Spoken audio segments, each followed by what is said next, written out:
I feel like Rose blew up due to her having extremely good marketing and not the actual songs. Her ads are literally everywhere, even in my app store. The album being about her ex also feels like a publicity move to me. Okay, let's break down. First of all, yeah, Rose's marketing is insane. I mean, she's basically seen on a number of podcasts. She has done interviews and ads, can apparently be seen on your app store. The girl is everywhere. But let's not pretend that marketing alone can make someone blow up. Her songs did connect with people. We all know what a big success Apt has become, which skyrocketed her fame to a whole new level. And before anyone says in the comments that, oh, APT's hit because of Bruno or her album success is just because of him, stop right there. If you've seen her interviews, you would know this song was her idea, and she even thought about not releasing this song because it might not resonate with people and the theme of the song being taken from a drinking game. But the song really hit a nerve, didn't it? Using the classic Korean drinking game, the way Gangnam Style pulled from Korean culture but made it global, it was a genius move. It's one of those tracks that just lodges itself in your brain, especially for Koreans who grew up with that connection. Also with this song, she dodged the criticism about her not singing in Korean. I remember when her album R was released, there was a section that was a bit upset about this. Some K-pop fans feel like songs in Korean are what makes the genre special, so they saw her English releases as catering too much to the Western market. She was caught in that is she abandoning K-pop debate that Lisa and even Blackpink as a group face constantly. But then she drops the PT as a pre-release. It hit different because she gave fans something that feels culturally significant, not just globally marketable. It was smart, honestly. She got to balance her global appeal and win back people who wanted to see her embrace her Korean heritage more directly. She can do both global and Korean, don't box her in. But here's the thing about Bruno Mars allegedly getting all the credit. It's a classic case of Western bias. Like, people see a big Western name attached and suddenly they assume they're the reason the song is successful. It's not like Bruno wrote the song in a vacuum, right? He didn't pop into a Korean drinking game and get hit with inspiration. Honestly, whenever there's a collab, credit gets messy. And even if you just look at the credits of her album, Bruno's name is credited just in 2 songs out of 12 tracks on the album. Number One Girl and APT. It's massively unfair for people to give Bruno Mars the bulk of the credit for Rosie when clearly Rose herself had a hand in every single track. Writing credits alone show her creative involvement in shaping the album's identity. Yet the narrative becomes, oh, Bruno Mars was involved, so he must have carried the whole thing. It's lazy, dismissive, and kinda infuriating, especially when you've got receipts proving otherwise. This kind of overshadowing happens a lot when big Western artists collaborate with K-pop idols. It's like fans and the media forget that K-pop idols are more than performers, they can be artists too. Rose literally put her heart and soul into this album, and that's clear from her writing credits. If anything, she's the one carrying the creative weight here. Also, I want to say this out loud, if you know Rose from the start, you know this is the kind of music you expect from her. On the ground might not be everyone's cup of tea, but it hit the emotional notes with her fans, and the simplicity actually worked for her brand. And about the album being about her ex, yeah, it could be a publicity move. But let's be real, what artist isn't singing about love, heartbreak, or exes? That's like 90% of music history. So was marketing a huge part of her solo success? Absolutely. But to reduce her career to just that feels a little unfair. She's got talent, visuals, and that melancholic vibe that resonates with a global audience. Then there are people saying not every track is good. Not every song on Rosie is going to be everyone's favorite. And that's okay. Albums are like a buffet. Not every dish is for every person. Some tracks are there to push creative boundaries. Some are crowd pleasers and others are more personal experiments. That's what makes an album interesting. It's not supposed to be one-dimensional. Then it's too ballad-y and heartbreak heavy. Criticism is classic. Let's be real, though Rose has always had that emotional, introspective vibe. Her voice thrives in ballads, so it's not like she suddenly flipped the script and tried something out of left field. But I get why people might feel the album leans too heavily into that Taylor Swift-esque, sad girl, autumn territory. Ballads are polarizing. If you're not in the mood for a slow, emotional roller coaster, it's easy to dismiss. That said, the criticism kind of feels unfair. Rose isn't exactly the type to drop a club banger every track. If you need that, then listen to Lisa and Jenny. She's about emotion, storytelling, and that raw, melancholic energy. If Rosie leaned into heartbreak, it's probably because that's where she's at creatively and emotionally. And let's be real, Taylor Swift comparisons aren't even a bad thing, if anything. It's a nod to her ability to connect emotionally with fans. But overall, it's clear Rose poured her heart into this project.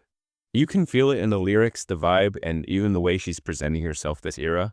Sure, there are tracks that might not resonate universally. It's that balance of highs and May moments that make it human. Like, can an album just be good without fans and critics dissecting every track? Overall, I think the end of 2024 is really good when it comes to music and K-pop. Of course, there's been a ton of controversies, but at least there's good music. We got really great aespa comeback. We had Twice coming back stronger than ever. And when it comes to Blackpink Lisa, Jennie and Rose, all three of them had released good tracks. Well, that really depends upon who you're asking. People really do box Blackpink members into these overly simplified narratives based on their solo work. It's like Lisa and Jennie can never escape the flex culture label, with critics constantly pointing to lyrics about money, luxury, and power. Sure, their music has themes of confidence and success, but it's not all look at my riches. Those tracks are about owning their stories, coming from nothing and making it big, and if that's showing off, maybe we should stop pretending. Like male rappers haven't been doing the same thing for decades without the same level of criticism. Then with Rose, it's almost the opposite problem. People reduce her artistry to sad girl music, as if every song is just crying about an ex. Yes, her voice lends itself beautifully to emotional ballads. And heartbreak is a theme she revisits, but why do we act like that's all she can do? Nobody says Adele or Taylor Swift is stuck in one box. They're celebrated for exploring heartbreak and personal emotions.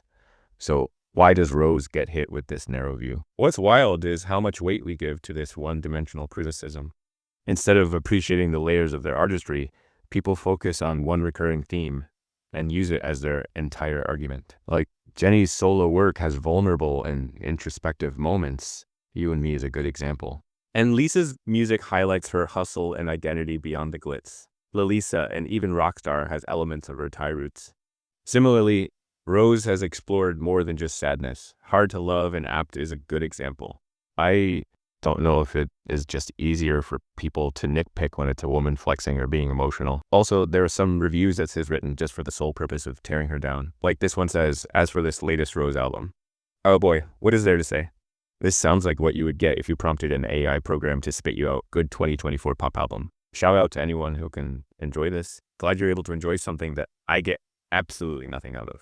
But this shit is so half-baked and painfully generic. I mean, there are some moments here I think are decent, but very little on this record sticks with you as soon as their 2 to 3 minute runtimes are over. I think the tune on Stay a Little Longer, but does this not sound like if 2024 Taylor Swift made Love on the Brain by Rihanna? Gameboy is fine, but I can't stop imaging how much better it would be written if Sabrina Carpenter did it first.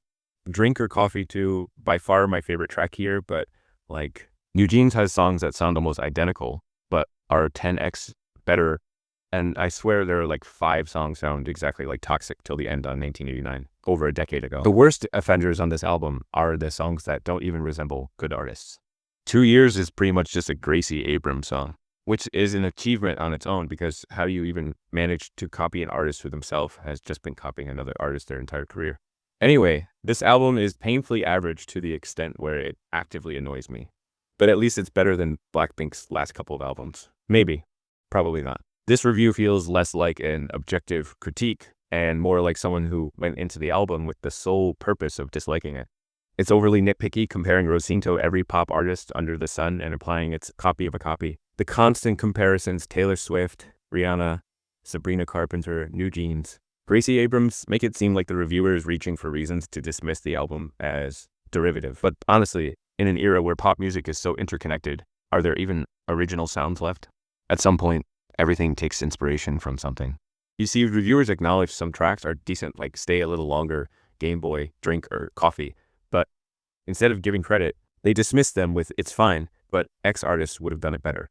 That's not really fair. It's like they're punishing Rose for not being someone else instead of judging her work on its own merits. The line about 2 years being a Gracie Abrams knockoff is particularly wild because Gracie herself is heavily influenced by other artists. How do you criticize a song for sounding like an artist whose whole vibe is built on borrowed influences? It's giving, I just want to hate this. The only mildly balanced point is their mention of the album feeling half-baked or generic. Sure, some tracks might feel safer or less daring, but that doesn't make them bad. It just means they're aimed at being widely relatable. And if you're annoyed by average, maybe the issue is more with your expectations than the album itself. Lastly, that jab about it maybe being better than Blackpink's last albums feels like a cheap shot rather than constructive criticism. What do you think? Do reviews like this reflect genuine criticism?